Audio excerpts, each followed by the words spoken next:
Hey, what is up guys? Welcome back to another video, and this is the 7 tips and tricks that will actually help you with your video editing in Final Cut Pro.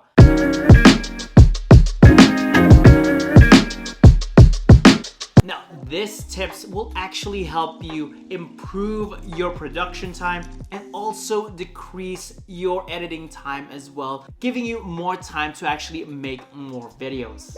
Now, number one is actually skimming through all of your clips.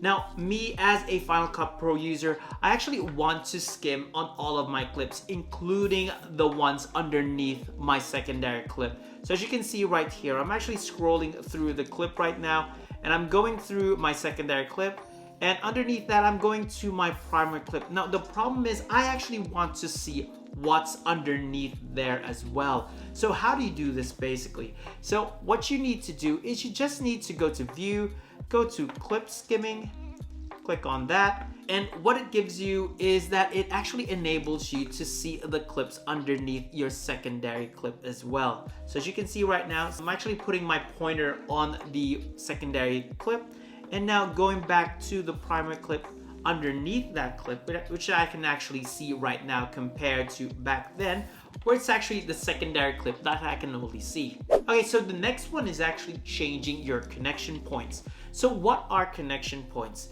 So basically, connection points are these small tabs here that are connected to your primary clip. So being said, if you have a clip in your primary timeline that your secondary clip is actually connected to, once you delete that first clip, you also delete the secondary clip. Now, how would you resolve this issue? So basically, what you just need to do is simply hold on to Option and Command and putting your pointer at around where you want the clip to actually connect to. So right now, clicking like that, and as you can see right here, the connection point has shifted to the second clip on your primary timeline instead of on this clip. So all you have to do, if you delete this clip, it won't actually affect your secondary clip, because technically speaking, your secondary clip is still connected to that second clip on your primary timeline. Now the next one is actually really easy and really frustrating when I just discovered this. So back then when I'm editing my audio settings here at Final Cut Pro, I find it very frustrating trying to move my mouse little by little just to get those increment changes on my audio. Now the thing that you can do about this is that you can simply just press and hold the command button while you're clicking on that audio, and then just drag either up and down. As you can see right now, you're just literally just making small increments. Now the next one is actually duplicating your clip. So have you noticed that in some YouTube videos, there's actually a few clips there that have been doubled or that you've already seen from the beginning?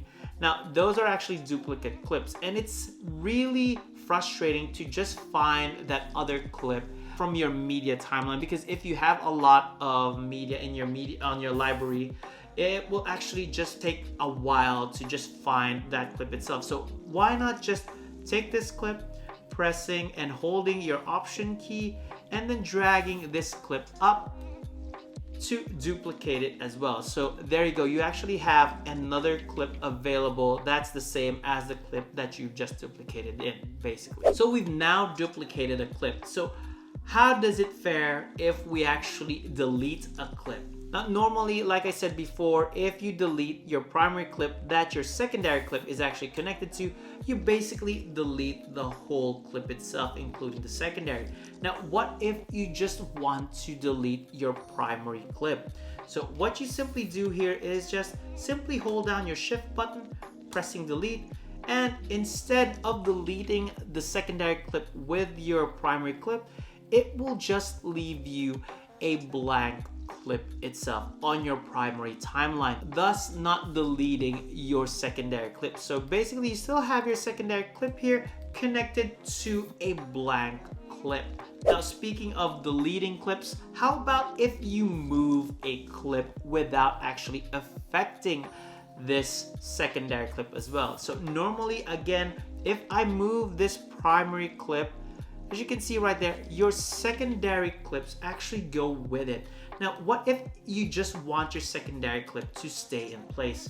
It's pretty simple. All you have to do is press and hold the tilde key and drag that clip out of there and move it to where you want it to move. As you can see, again, the secondary clip just stayed in its place. It actually didn't move. It just immediately connected to the next clip available via the magnetic timeline. Okay, so the last thing that I want to share with you is simply just adjusting all of your transition timelines into the same value. Now, what do I mean by this? Now, normally before I finish editing my videos at Final Cut Pro, I always go into the transition effects of my timeline. One by one, I set their value into the value that I want them to be. Now, it takes time, especially if you have a lot of transition effects going on with your video. Now, what can you do to resolve this? It's actually really simple. So all you have to do is just click all of your transition effects, press and hold Control D, and then all you have to do is simply enter the value that you want your transition to last. I would say around 10 seconds. And as you can see, all of my transition effects have actually been set up to 10-second value for every transition clip. So it actually saved me a lot of time rather than just going from one transition to another and just changing them all little by the same value. Anyways, guys, I hope you find this video useful. If you like this video, hit that like button, subscribe, and also hit that bell icon for any more future notifications. Until then, I'll see you all on the next vid.